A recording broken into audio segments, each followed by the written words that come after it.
అందరికీ నమస్కారం. Welcome to it's UTV. ప్రస్తుతం మనతో పాటు ఉన్నారు శ్రీ విద్యా ఉపాసకురాలు మాతా అన్నపూర్ణానంద గారు. అమ్మతో మాట్లాడి మరిన్ని విషయాలు తెలుసుకునే ప్రయత్నం చేసేద్దాం. అంతకంటే ముందు ఇటువంటి ఆధ్యాత్మికపరమైన వీడియోస్ కోసం ఇప్పుడే మన ఛానల్ని సబ్స్క్రైబ్ చేసుకోండి. నమస్కారం అమ్మ. శుభం. అమ్మ, చాలా మంది కూడా గడప పూజ చేస్తూ ఉంటారు. మంచిగా మనకి లక్ష్మీ అమ్మవారి అనుగ్రహం కలుగుతుంది అని చెప్పేసి గడప పూజ చేసేటప్పుడు అమ్మ కొంతమంది ఇంట్లో కూర్చొని చేస్తారు, కొంతమంది ఇంటి బయట నుంచి చేస్తారు. చాలా మందికి ఉన్న సందేహం ఏంటంటే అమ్మ, లోపల నుంచి చేయాలా బయట నుంచి చేయాలా గడప పూజ అని చెప్పి. ఎలా చేయాలమ్మా?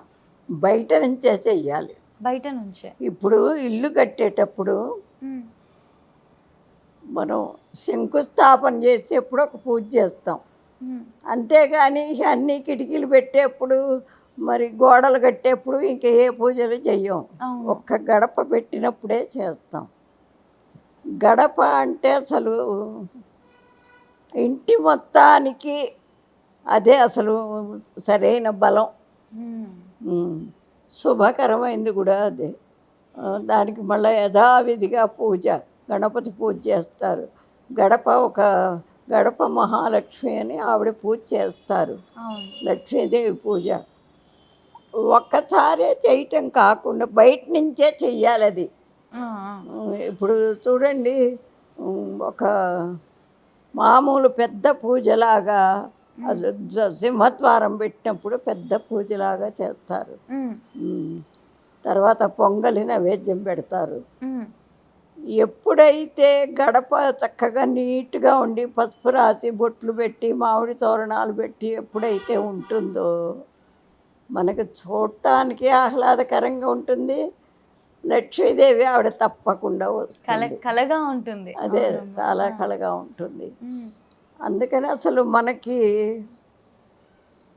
ఇల్లు ఎప్పుడు శుభంగా ఉండాలి, మరి డబ్బుకి ఇబ్బంది లేకుండా ఉండాలి అంటే ఫస్ట్ గడపనే తీసుకోవాలి. ప్రతి శుక్రవారం చక్కగా కడిగి గడపని శ్రీ సూక్తం అని ఉంటుంది, అది చదువుకుంటూ కడిగి పసుపు రాసి బొట్టు పెట్టి దీపం వెలిగించి 2 పక్కల ఆవు నెయ్యితో ప్రమిదలు పెట్టి మరి పైన మామిడి ఆకులు పెట్టి చక్కగా అసలు సంధ్యవేళ లైట్ వేసి తలుపు వేయకూడదు, మళ్ళా తీసే ఉంచాలి. మామూలుగా అయినా మనం ఇవన్నీ చేసినా చేయకపోయినా అసలు సంధ్యవేళ తలుపు మాత్రం వేయకూడదు, లైట్ వేసి అట్లా తీసి ఉంచాలి.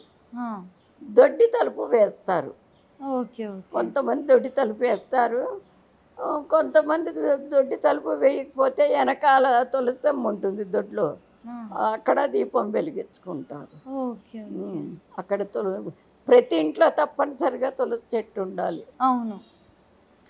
ఎప్పుడైతే దొడ్డి గడపలో తులసమ్మ ముందు వాకిలి గడప చక్కగా అలంకారం ఎప్పుడైతే ఉంటుందో అసలు ఎంత ప్రశాంతంగా ఉంటుందో ఆ ఇల్లు. చూస్తుంటేనే ప్రశాంతత వస్తుంది. అందుకని తప్పనిసరిగా గడప పూజ ప్రతి వాళ్ళు చెయ్యాలి. ప్రతి శుక్రవారం పొద్దున పూటే చెయ్యాలి. సాయంత్రం పూట దీపం అది పెట్టుకున్నా పొద్దున పూటే చెయ్యాలి. మామిడి ఆకు లేకపోతే తమలపాకన్నా పెట్టాలి. అది మిగిలిన గడపలకి చేసినా చేయకపోయినా. తర్వాత దేవుడి గూట్లో కూడా అంతే. ఆ దేవుడి మండపానికి కూడా పసుపు రాసి బొట్టు పెట్టి చక్కగా లోపల దీపం వెలిగించి 2 అగరబత్తీలు పెట్టి, నువ్వు నైవేద్యం ఏం పెట్టకపో, అది చక్కగా అలంకారం చేసుకోవాలి. అది ముఖ్యం.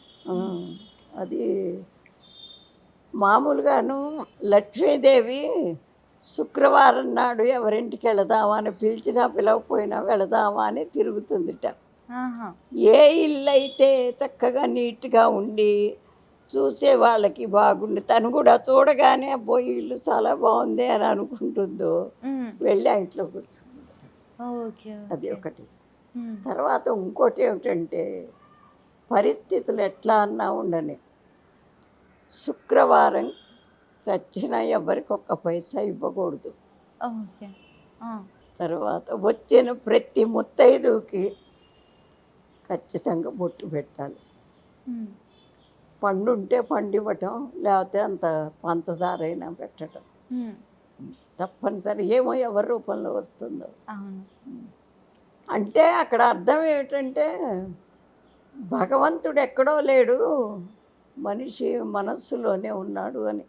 ఉమ్, ప్రతి వాళ్ళని ఆ భగవత్ స్వరూపంగా మనం అనుకుని దానికి తగినట్టు గౌరవిస్తే అది చాలు.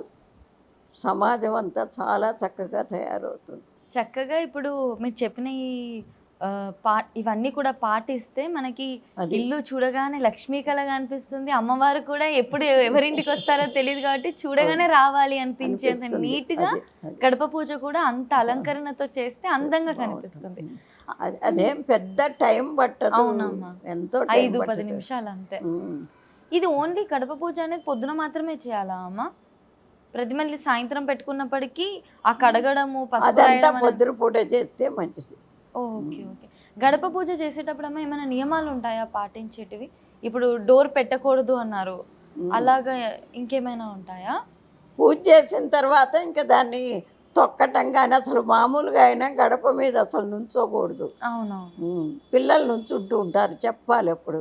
ఉమ్, అది కూడా ఒక ఏంటి జీవం లాంటిదే ఉమ్, అని అనుకోవాలి మనం. ఉమ్, ఇంటికి ఆ గడప కూడా జీవం. ఉమ్, అందుకని అట్లా దాని మీద కూర్చోకూడదు. ఉమ్. తర్వాత దీపం పెట్టాలంటే దానికి అది భగవంతుడితో సమానం కాబట్టి దానికి దీపం పెడతాం. ఓకే. హారతి కూడా ఇస్తారు, అవునా అమ్మ? ఆహా. కర్పూరంతో హారతి కూడా ఇస్తారు. Okay okay. సో అసలు ఇవాళ రేపు వాకిలి ముందు శుభ్రంగా చిమ్ముకుని నీళ్లు చల్లి ముగ్గు పెట్టేది ఎవరున్నారమ్మా? ఏ అపార్ట్మెంట్లో అసలు ముగ్గు పెట్టేది ఉంటుంది? అవునవును. ఉమ్. పల్లెటూళ్ళల్లో అయితే చక్కగా ఆవు పేడతో అన్నీ చేసుకుని చక్కగా ముగ్గులు పెడతారు. అవునవును. అసలు వాళ్ళ ఇంటి ముందు నుంచి వెళ్తుంటేనే బాగుంటుంది. చాలా సంతోషంగా అందంగా కనిపిస్తుంది అసలు. అవును. అమ్మ ఇప్పుడు ఇవన్నీ కూడా చేస్తే మనకి కలిగే ఫలితాలు ఏంటి అంటే లక్ష్మీ అమ్మవారి అనుగ్రహమా అమ్మ? అనుగ్రహం. ఉమ్, తర్వాత ఇంట్లోకి మంచిగా గాలి వెలుతురు వస్తుంది. ఉమ్, దానివల్ల ఆరోగ్యం బాగుపడుతుంది. ఉమ్, ప్రాణవాయువు బాగా వస్తుంది. ఉమ్, తర్వాత ఇంటి ఆవరణలో కనుక మామిడి చెట్టు ఉంటే ఉమ్. ఇంకా వేప చెట్టు, మామిడి చెట్టు, ప్రాణవాయువు బాగా వస్తుంది. ఓకే.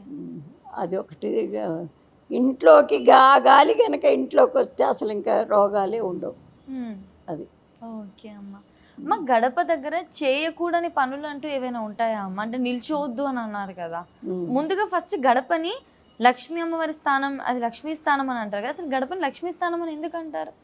ఎందుకంటారంటే ఇంట్లోకి వెళ్ళటానికి ముందు అదే కదా, ఫస్ట్ థింగ్ అదే. ఫస్ట్ అదే కదా. ఓకే అది ఓకే.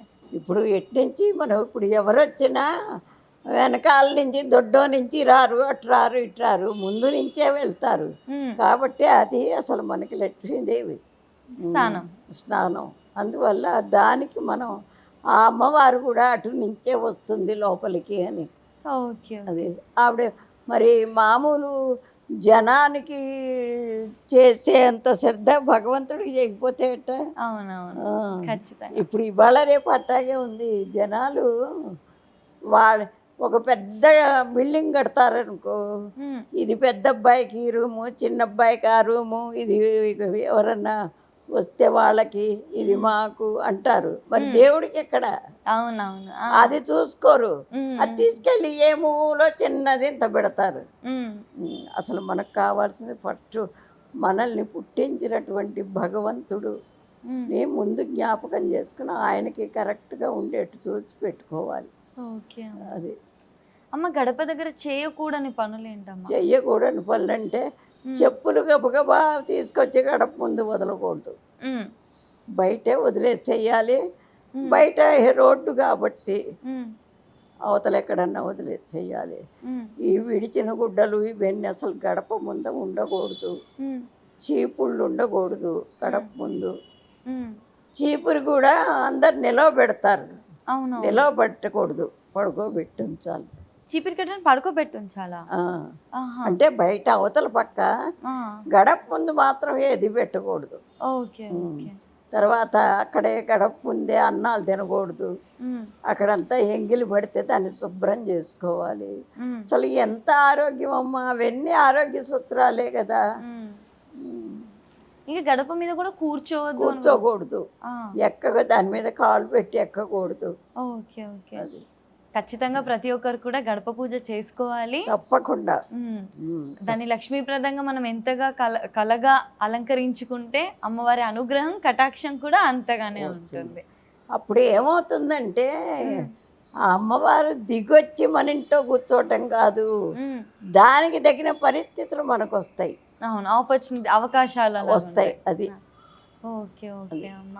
అమ్మ ఇంకొకటి, మనము మీరు ఇందాక రెండు వైపులా కూడా దీపాలు పెట్టుకుంటే బాగుంటుంది అన్నారు కదా, ఆ పద్ధతి ఎలా అమ్మ, ఎలా పెట్టుకోవాలి? దాని మీద పెట్టకూడదు, గడప మీద పెట్టకూడదు, కింద పెట్టాలి. గడప కింద ముందు పెట్టాలి. ఏ నూనె ఏదైనా, అదే ఆవు నెయ్యితో పెడితే చాలా మంచిది. లేదన్నా లేకపోతే ఇక నువ్వుల నూనె, కొబ్బరి నూనె ఏదైనా పెట్టుకోవచ్చు. కాకపోతే ఆవు నెయ్యితో పెట్టుకుంటే చాలా మంచిది, దానివల్ల ఆరోగ్యం కూడా ఉంటుంది ఆవు నెయ్యి వల్ల. గడప పూజ చేస్తూ పారాయణం చేయవలసింది ఏంటమ్మా? శ్రీ సూక్తం, శ్రీ సూక్తం చదువుకుని, లేకపోతే లక్ష్మీ అష్టోత్తరం, లేకపోతే లక్ష్మీ స్తోత్రం ఉంటుంది. నమస్తేస్తు మహామాయే శ్రీపీఠేశ్వర పూజితే అని అది. అట్లా ఏదో ఒకటి చదువుకుంటూ చేస్తే ఇంకా ఇవన్నీ కూడా మనస్సు కరెక్ట్గా నిలబడటం కోసం.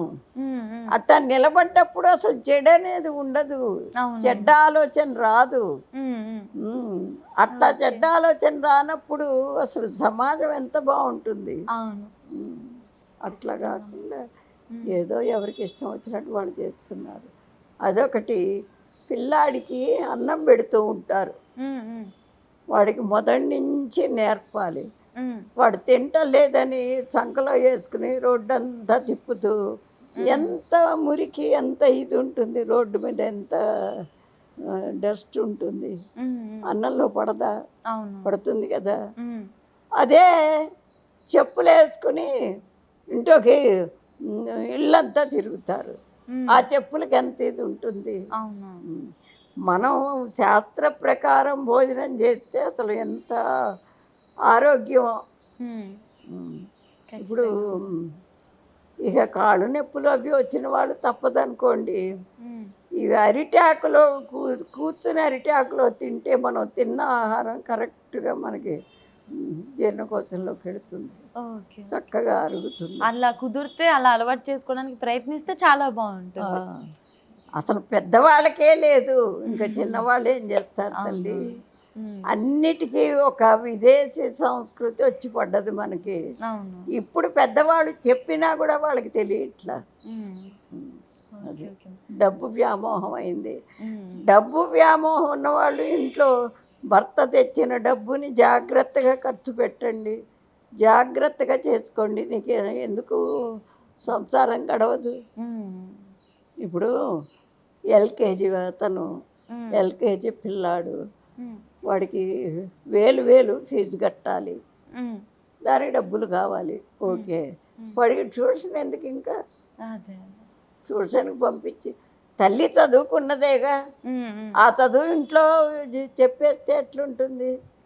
వాడు వినడు అంటుంది. ఆ వినే ఇది మొదటి నుంచి మనం క్రియేట్ చేసుకోవాలి. ఖచ్చితంగా అమ్మ, చక్కగా ప్రతి ఒక్కరు కూడా గడప పూజ యొక్క ప్రాముఖ్యతను అర్థం చేసుకొని వీలైనంత వరకు చేయడానికి ప్రయత్నిస్తే అన్నీ ఇంకా వాళ్ళు అనుకునేవన్నీ వాటంతట అవే వస్తాయి. కుదిరినంత వరకు నీట్గా ఉంచుకొని గడపను కూడా అలంకరించుకొని అమ్మవారు ఎప్పుడు వస్తున్నా కూడా ఆహ్వానించే విధంగా, సంతోషంగా అమ్మవారు వచ్చే విధంగా ఉంచుకోవాలి. ఖచ్చితంగా అమ్మ, చాలా చక్కగా వివరించారమ్మా. ధన్యవాదాలమ్మా. శుభం.